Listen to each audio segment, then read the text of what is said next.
In the previous few lectures, we have discussed in detail the rotation vibration spectra. Actually, to discuss this problem, we have seen two models of diatomic molecules.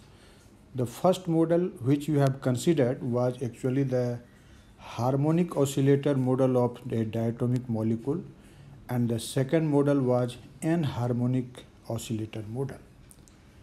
The basic difference between these two models we have seen is that in case of the harmonic oscillator model, the potential energy function was perfectly parabolic, containing only one term. But in the n-harmonic oscillator model, we have also considered the quadratic term and the cubic term in the expression of the potential energy function. Actually, we have expanded the potential energy function in Taylor series, and then we have seen that in case of n-harmonic oscillator model, the result is different from the result obtained in case of the harmonic oscillator model. Actually, the harmonic oscillator model does not give the results which will agree with the experimental observations. But n-harmonic oscillator model, you have seen that the theoretical result and the experimental result was completely in agreement with each other. So you can say that the n-harmonic oscillator model is the suitable model for the diatomic molecules to discuss the rotation vibration spectra. But one thing which is very important to see here is the effect of isotope on vibrational energy levels, which we have not discussed till now. So in present lecture, our aim is to discuss the isotope effect on vibrational energy levels and how the vibrational energy levels is affected due to the isotopic effect.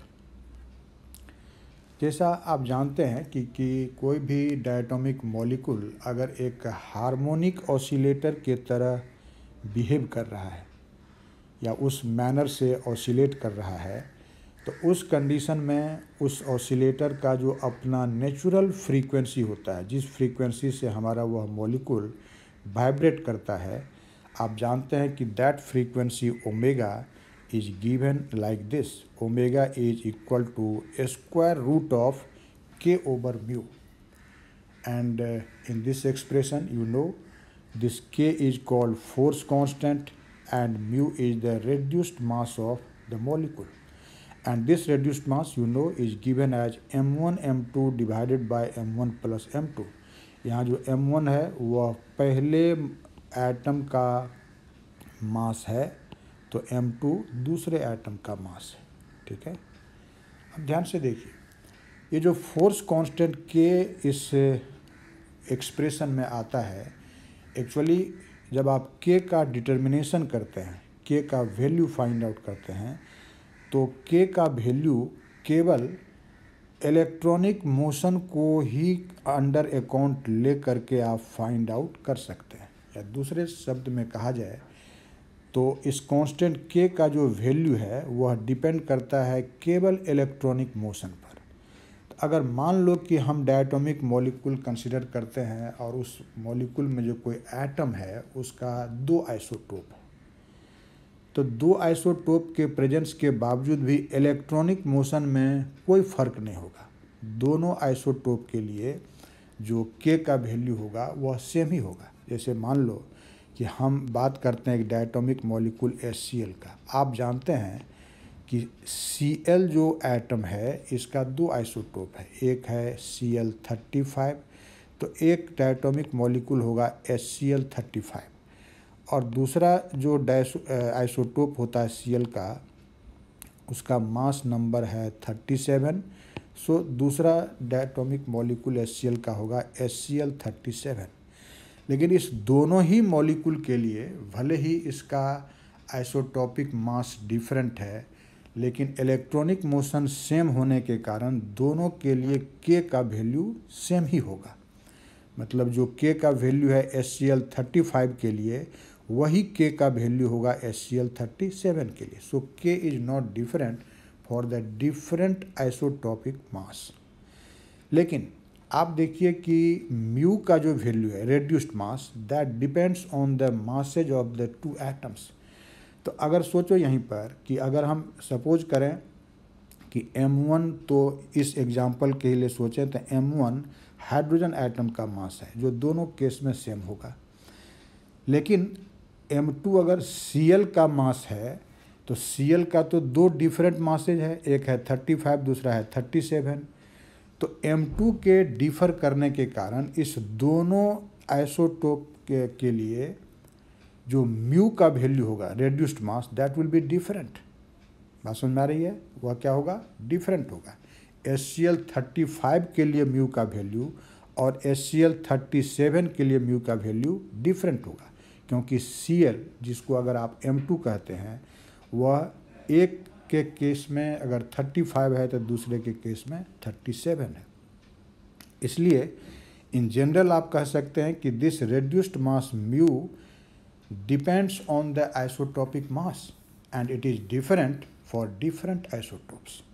ठीक है, तो mu का value different है। और mu अगर different हो गया तो देखो कि जो फ्रीक्वेंसी ऑफ वाइब्रेशन ओमेगा है, that will be different for the different isotopes.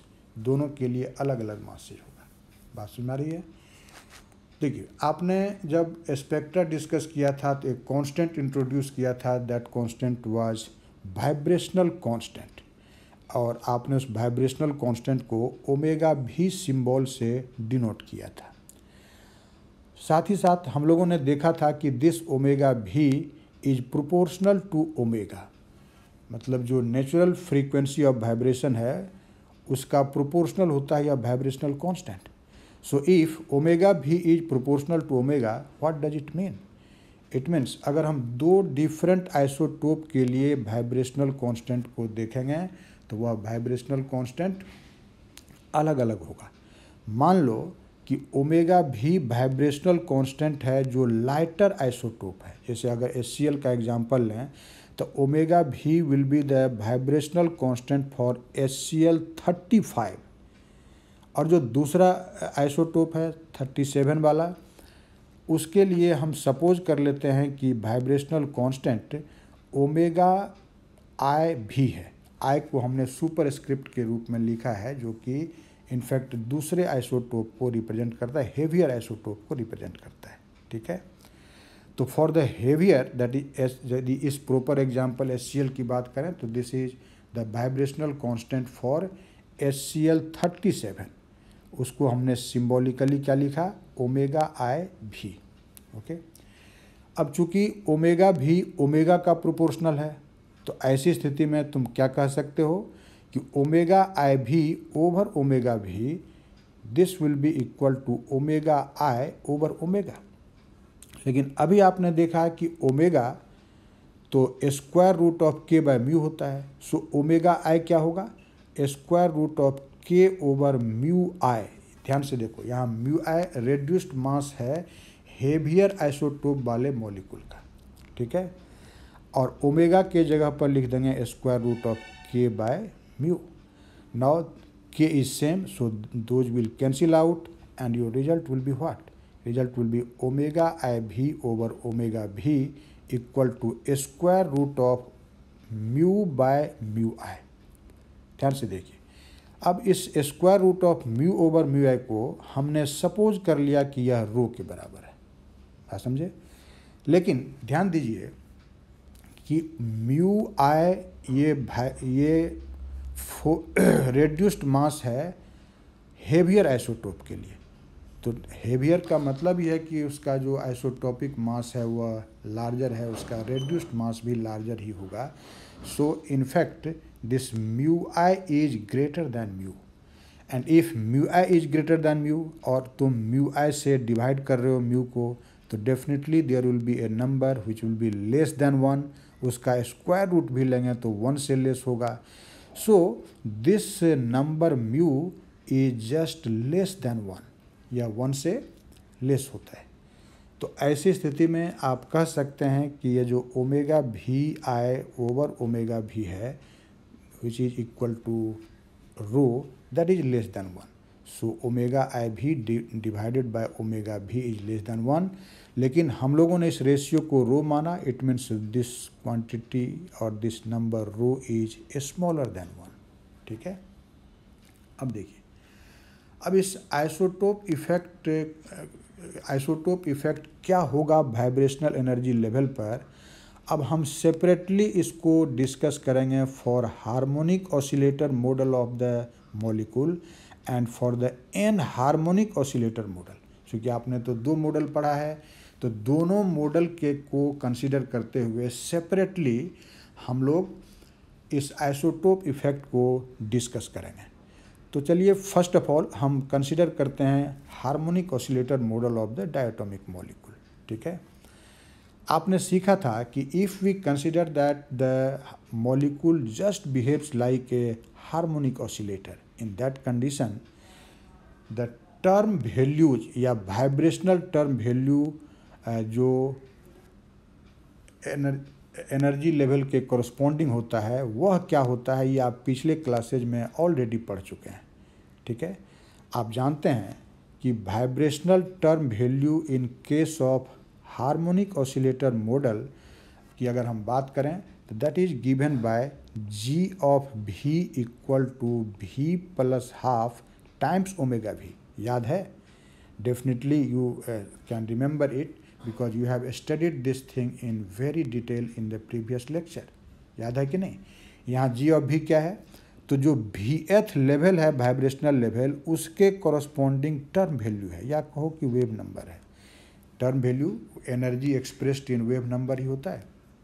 और यह जी ऑफ भी आपने सीखा था कि this is V plus half into omega भी। इनफैक्ट जी ऑफ भी यहाँ हमने लिखा है जो लाइटर आइसोटोप है उसके लिए यह वाइब्रेशनल टर्म है। फिर इसी तरह से अगर हम लोग हेवियर आइसोटोप वाले मॉलिक्यूल के लिए यही टर्म वैल्यू लिखेंगे तो हमने उसको लिखा जी आई भी। ठीक है, and what will be that will be भी प्लस हाफ टाइम्स ओमेगा आई भी, क्योंकि आपने देखा अभी कि ये जो वाइब्रेशनल कांस्टेंट है ओमेगा भी that change, this is different for the 2 isotopes. तो लाइटर के लिए यह कांस्टेंट था ओमेगा भी, हेवियर के लिए है ओमेगा आई भी, ऐसा लिख दिया।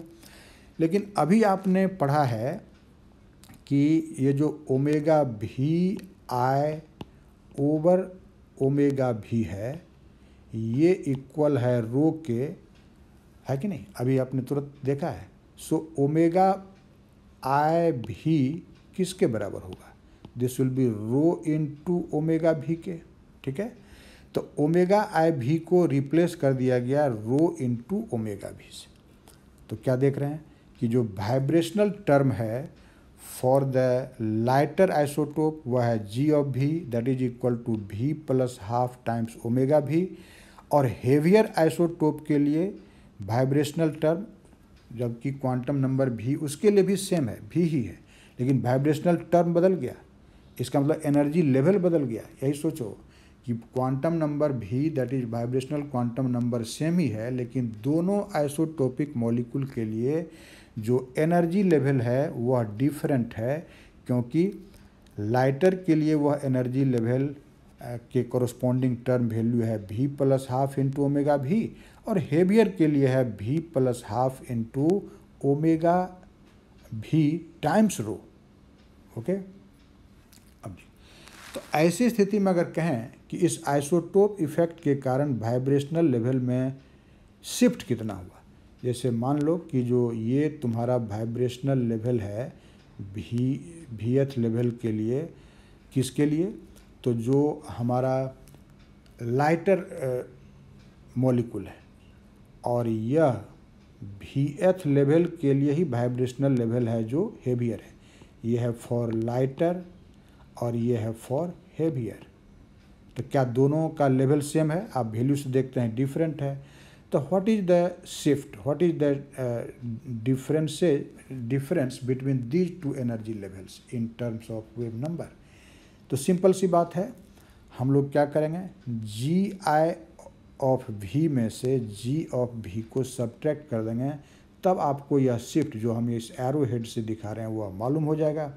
ओके, अब आप दोनों वैल्यू को देखिए, G I of we this is equal to this much, आप देख सकते हैं यहाँ, this is V plus half rho times omega V, and G of we is equal to we plus half times omega V.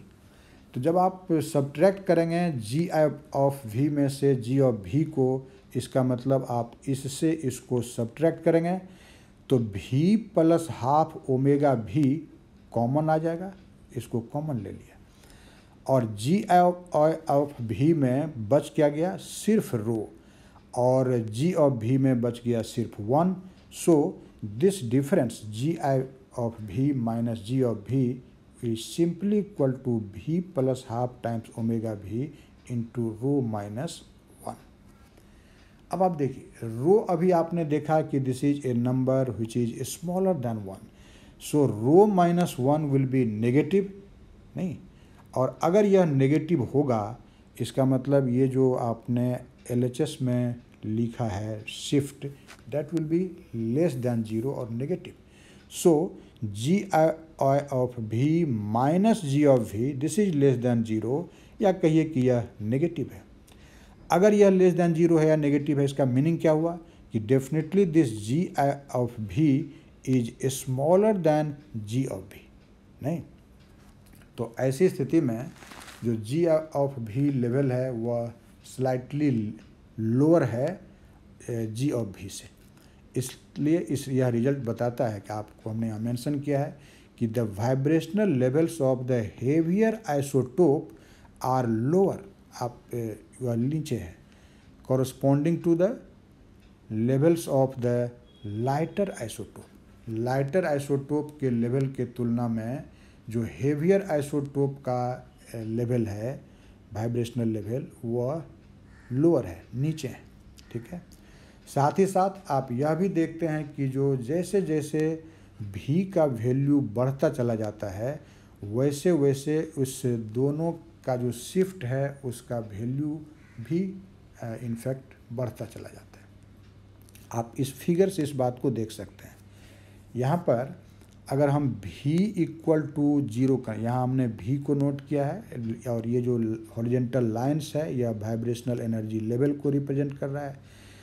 तो v अगर 0 है तो उसके कॉरस्पॉन्डिंग लाइटर के लिए जो वाइब्रेशनल लेवल है उसको लेफ्ट साइड का ये जो हॉरिजेंटल लाइन है वह रिप्रेजेंट कर रहा है, और राइट साइड का यह हॉरिजेंटल लाइन रिप्रेजेंट कर रहा है v इक्वल टू 0 के लिए ही हेवियर के लिए जो टर्म वैल्यू है, ठीक है।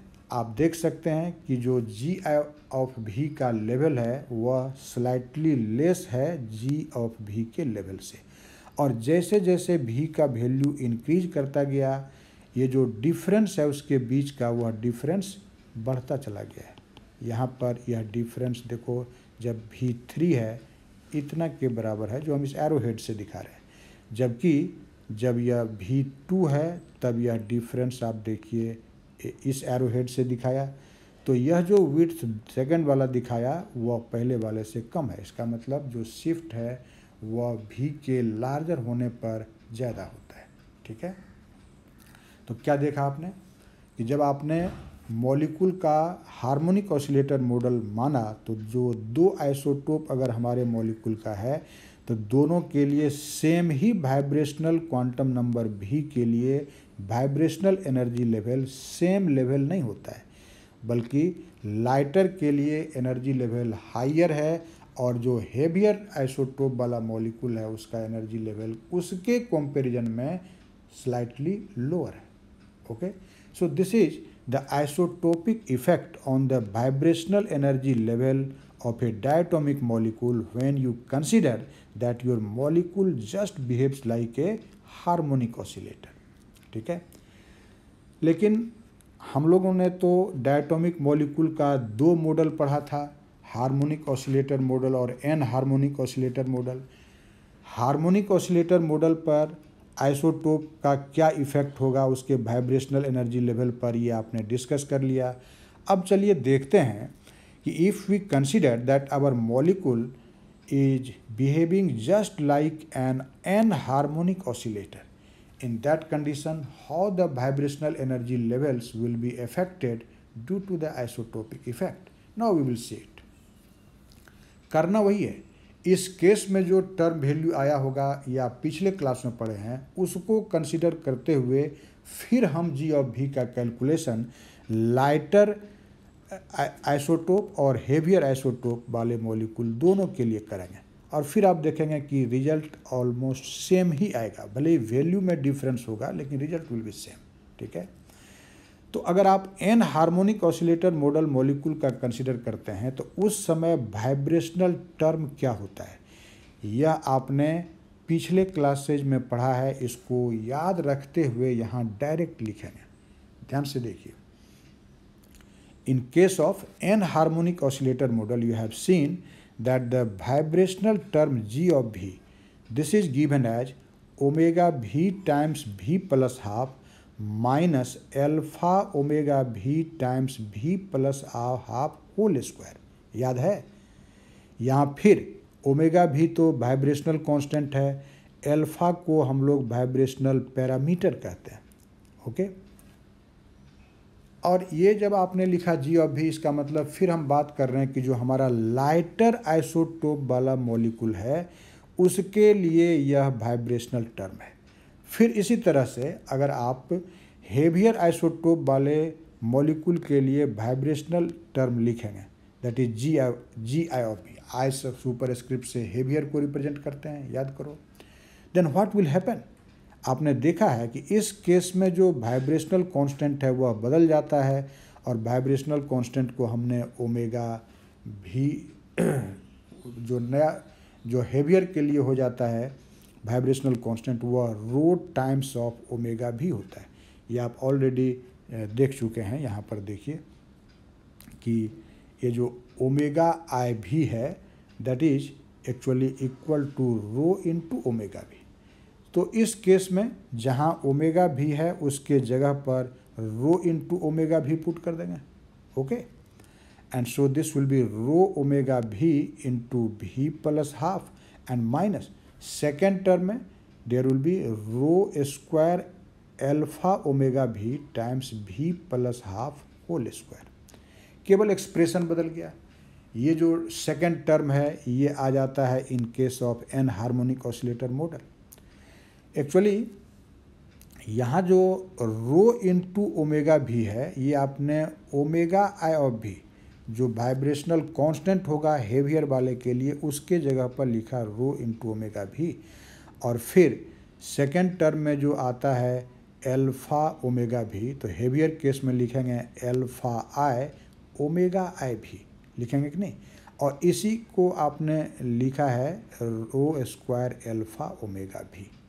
ओके, अब फिर देखो कि भी सेम है लेकिन दो डिफरेंट आइसोटोप के लिए वाइब्रेशनल टर्म अलग अलग आया। लाइटर के लिए जी ऑफ भी और हेवियर के लिए जी आई ऑफ भी। दोनों को आप रिजल्ट को देख सकते हैं कि जी ऑफ भी और जी आई ऑफ भी सेम नहीं है। इसका मतलब यहाँ भी हेवियर वाले के लिए जो वाइब्रेशनल टर्म है जिसको आप जी ऑफ भी कहते हैं उसका लेवल और लाइटर वाले का लेवल जिसके लिए आप वाइब्रेशनल टर्म को जी आई ऑफ भी कहते हैं वह अलग अलग है। अब इस दोनों लेवल के बीच अगेन शिफ्ट कितना हुआ, डिफरेंस क्या है इसके टर्म वैल्यू का, उसी को शिफ्ट बोलते हैं जो कि आइसोटोप के इफेक्ट के कारण हुआ है। अब उसको फाइंड आउट करेंगे तो यहाँ भी तो वही काम करना है। यदि आप आइसोटोपिक शिफ्ट वाइब्रेशनल लेवल का जानना चाहते हैं तो क्या करेंगे, तो जी आई ऑफ भी में से जी ऑफ भी को सब्ट्रैक्ट कर देंगे। अब देखो जी आई ऑफ भी एंड जी ऑफ भी कितना है वह आपने ऑलरेडी यहाँ डिफाइन किया हुआ है, पहले ही डिफाइन कर दिया। अब सिंपली इस दोनों का वैल्यू पुट कर देंगे, है ना, और सेकंड वाले से फर्स्ट वाले को सब्ट्रैक्ट करेंगे। ध्यान से देखो टर्म बाय टर्म सब्ट्रैक्शन करो। ये जो जी आई ऑफ भी में फर्स्ट टर्म है वह है रो इंटू ओमेगा भी टाइम्स भी plus half, and first term जो जी ऑफ भी में है वह है omega v into v plus half. क्या देख रहे हैं आप कि when we will subtract this, rho into v plus half, sorry rho नहीं, omega v into v plus half जो फर्स्ट टर्म है वह कंप्लीटली कॉमन हो जाएगा। तो हमने उसको कॉमन ले लिया, omega v into v plus half को, तो सेकेंड टर्म में बच जाएगा रो और पहले में 1, so this will be rho minus 1 into omega v into v plus half. अब सेकेंड टर्म पर ध्यान दो, सेकेंड टर्म में देखो कि alpha omega v plus half whole square ये पूरा का पूरा कॉमन फैक्टर है ना। हम इसको कॉमन ले सकते हैं और जब कॉमन लेंगे तो फर्स्ट टर्म में बच जाएगा क्या, रो स्क्वायर, सेकेंड टर्म में बच जाएगा 1 और omega v into alpha v plus half whole square, this is just a common factor. Okay, simple algebra है, आप देख सकते हैं स्विंग सब्ट्रैक्ट करके। अब देखो, अब इसको थोड़ा हम लोग सिंप्लीफाई करते हैं, G I of v minus G of v equal to what. ये फर्स्ट टर्म तो हमने ज्यों का त्यों लिख दिया। सेकेंड टर्म में देखो थोड़ा सा एक अलजेब्रा यूज कर रहे हैं। हमारे टर्म इक्वेशन में था रो स्क्वायर माइनस 1, आप रो स्क्वायर माइनस 1 को क्या लिख सकते हैं, rho minus 1 into rho plus 1, and other जो फैक्टर है वो ज्यों का त्यों है। ठीक है, अब देखो, अब रो minus 1 into v plus half को हमने कॉमन ले लिया। जब इसको कॉमन लोगे तो फर्स्ट टर्म में क्या बच रहा है, ओमेगा भी, तो यहाँ ओमेगा भी लिख दिया, और सेकेंड टर्म में बच जाएगा रो plus 1 into omega v into alpha into v plus half. Okay, simple algebra है। अब देखो, अगर हम ऐसा एस्यूम करें, नॉर्मली ऐसा होता भी है कि ये जो रो हमने इंट्रोड्यूस किया यह रो 1 से स्लाइटली डिफरेंट है, मतलब आप ऐसा कह सकते हैं कि rho is almost equal to 1, rho is almost equal to 1, जो अक्सर होता है। ऐसी स्थिति में रो प्लस 1, रो चूंकि ऑलमोस्ट 1 के बराबर है, so this will be equal to almost 1 plus 1, that is 2। तो इस इक्वेशन में जहां है rho plus 1, under this assumption you can write it 2, उसको क्या लिख सकते हैं, 2 लिख सकते हैं। सो देखिए ऊपर वाला इक्वेशन क्या हो जाएगा, so that will be G I of v minus G of v equal to rho minus 1 into v plus half times omega v minus 2 omega v alpha into v plus half. 2 कहाँ से लिखा, तो जो second term में था रो plus 1, आपने देखा कि जब हमने एजम्पशन लिया कि this rho is almost equal to 1, in that condition rho plus 1 may be equal to 2, almost equal to 2, तो इसको 2 लिख दिया। अगेन देखो, रो स्लाइटली लेस है 1 से, ऐसा हमने कंसिडर किया है रो, लेकिन अभी भी इतना तो कहेंगे कि यह 1 से लेस है।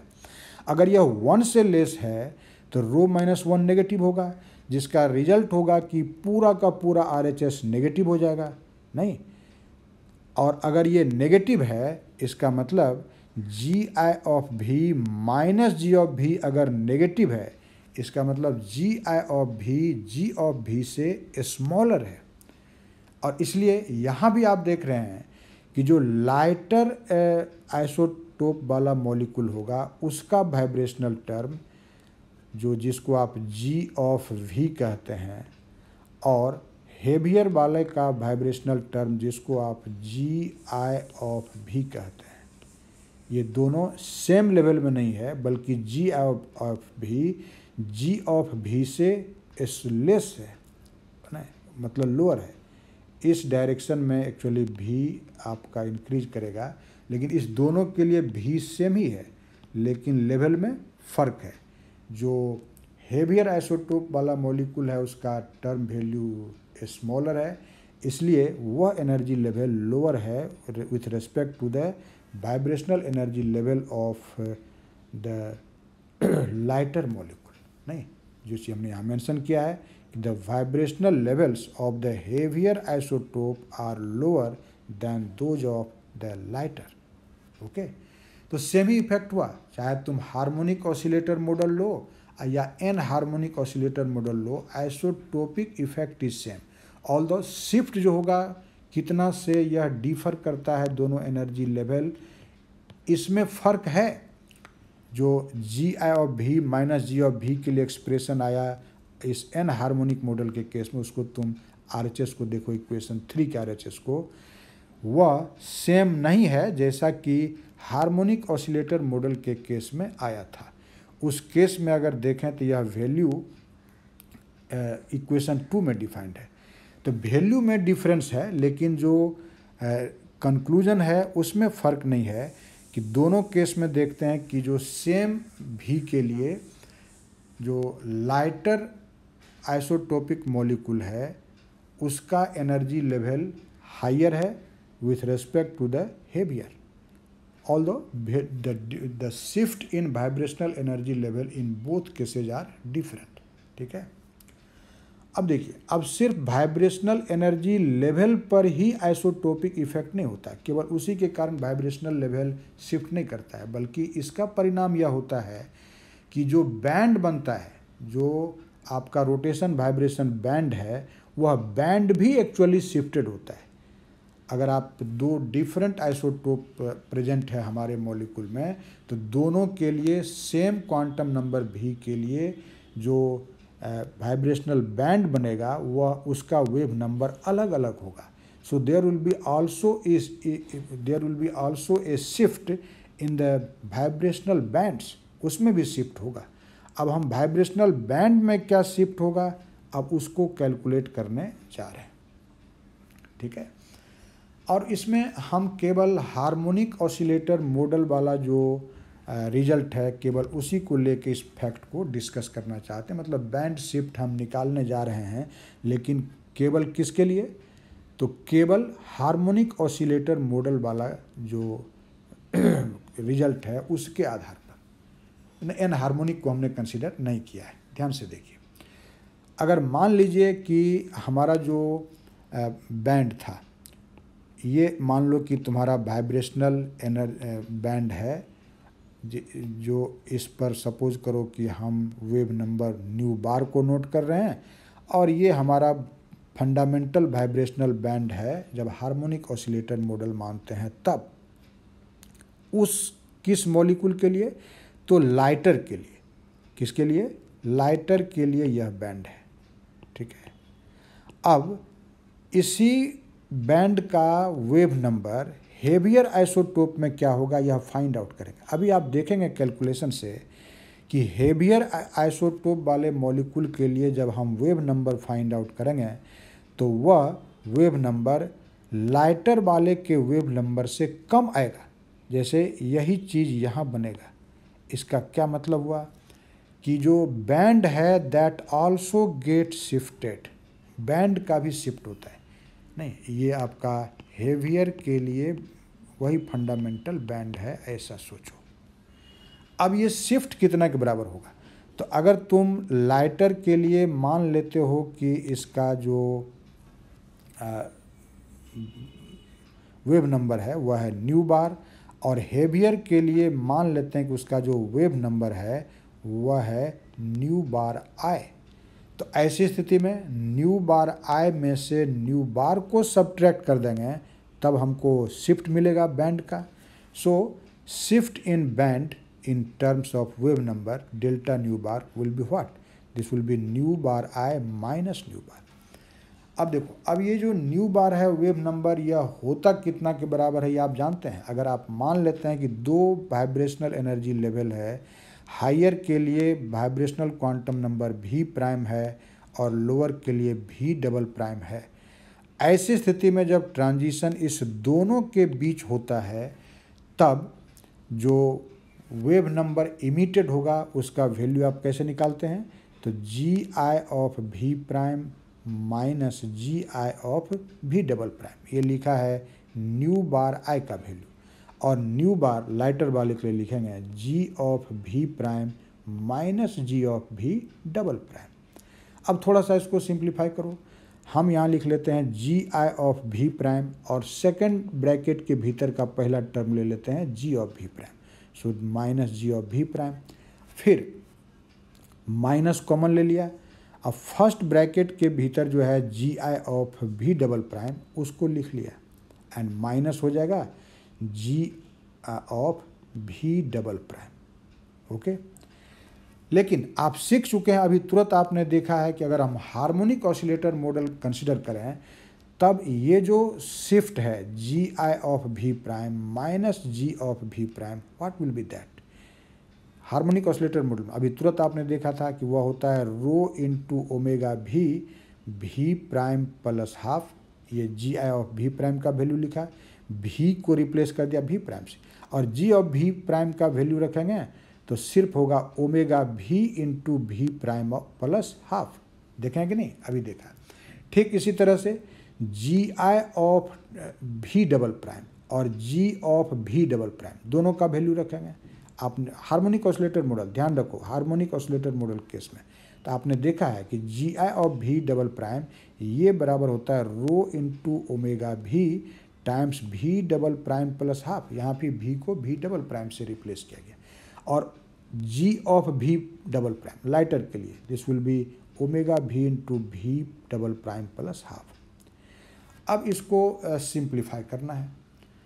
अगर आप फर्स्ट स्क्वायर ब्रैकेट के भीतर के दोनों टर्म को देखेंगे तो आप देख सकते हैं कि इसमें ओमेगा भी इंटू भी prime plus half common factor है, सो आप उसको कॉमन ले लीजिए ओमेगा भी इंटू भी प्राइम प्लस हाफ को, तो बच जाएगा रो माइनस 1।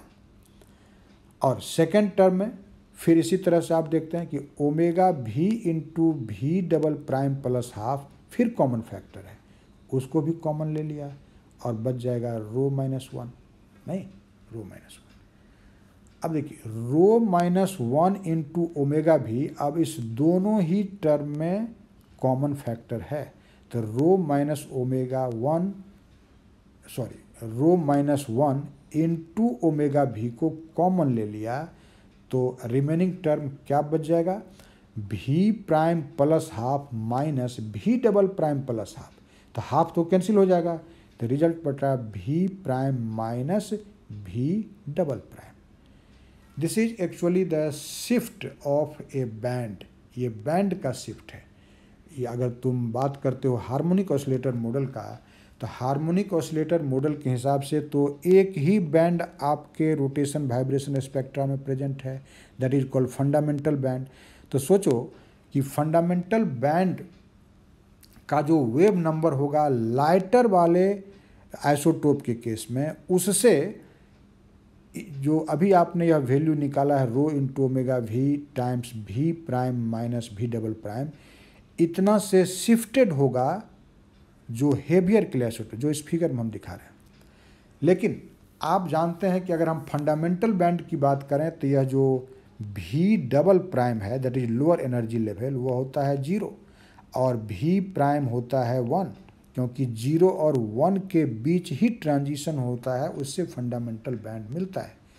तो अगर पर्टिकुलर रूप से अब हम बात करें फंडामेंटल बैंड का, जो कि मिलता ही है केवल किस केस में, जब हार्मोनिक ऑसिलेटर मॉडल मानते हो तो एक ही बैंड बनता है, तो वैसी स्थिति में तो आप भी प्राइम को पर्टिकुलर रूप से 1 और भी डबल प्राइम को 0 लिख लेंगे।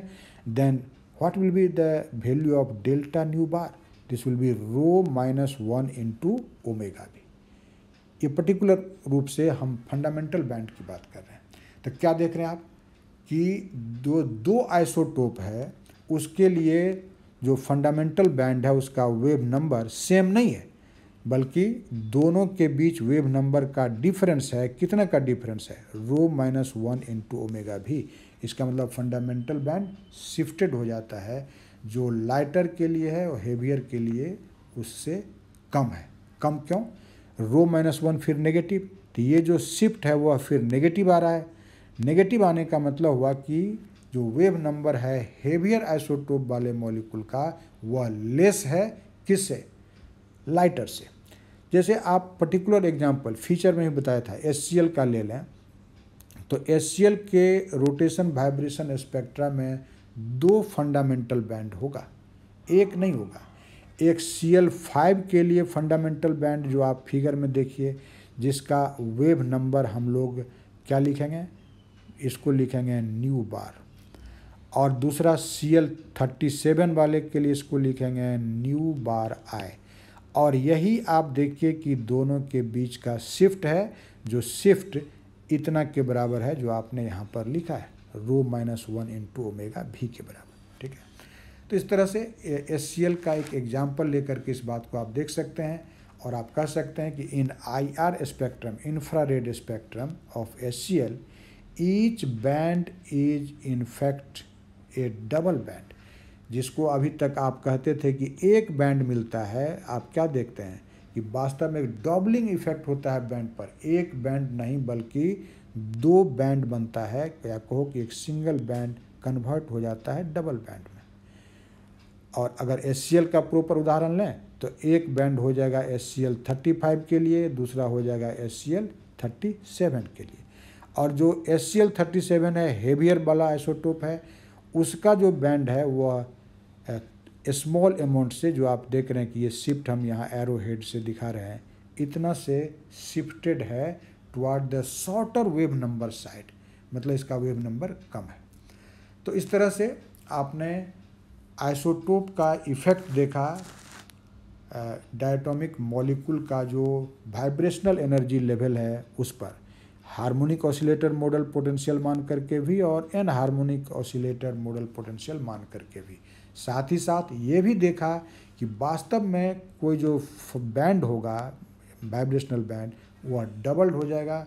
दोनों आइसोटोप के लिए 2 बैंड मिलेगा। हेवियर वाले का वेव नंबर स्लाइटली लेस होगा न लाइटर वाले से, मतलब हुआ कि वेव नंबर भी शिफ्टेड हो जाएगा।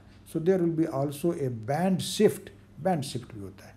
तो हम उम्मीद करते हैं कि आइसोटोपिक इफ़ेक्ट क्या होता है वाइब्रेशनल लेवल पर और बैंड के वेव नंबर पर, ये आपने अच्छी तरह से समझ लिया होगा। So watch the video seriously and you will be definitely benefited.